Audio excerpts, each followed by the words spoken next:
Hey everybody, this is Financial Lady. We are back to school and there's a lot to do, especially when you have a college student. You are really maintaining, even though they're no longer under your roof, now you have to say, look, I have to keep them prepared and organized for life. And so when they're under your roof, it's different. You can control some things. Now they're not. So there's one item I would suggest that you have for your college student is a medical power of attorney. In the event your child has a medical emergency, who does people contact? Who is the emergency contact person? If your child has a medical emergency and had to have surgery or go to the hospital, who has access to their medical records? The medical power of attorney gives them or gives you the authority. So I want to keep in mind, I was 17 when I went off to school. Um, so I was still considered a minor. So my parents made my decisions for me and what was best for me.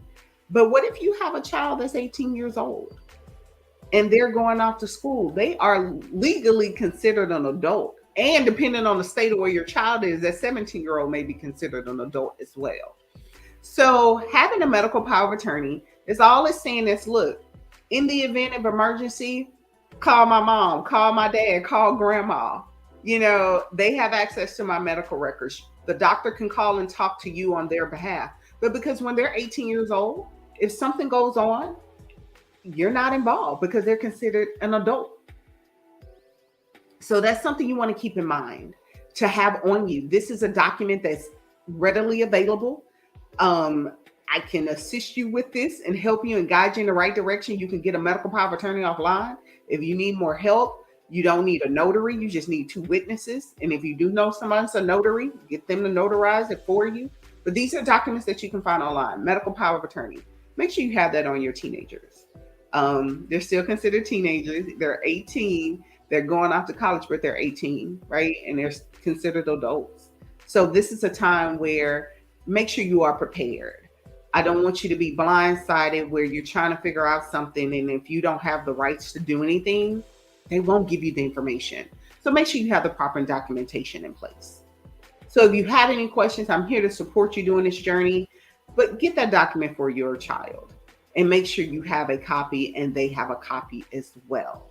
And so in the event, things will be in place and then we're not panicking and trying to figure things out.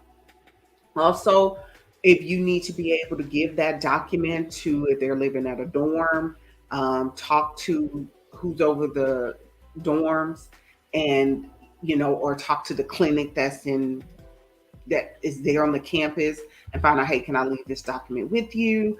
Make sure you're planning ahead and so you can have those things in place. But that is one thing I would say, let that be your money move today for back to school and get that document for your college student. Remember, it's a medical power of attorney. Let that be your move today. Have a great back to school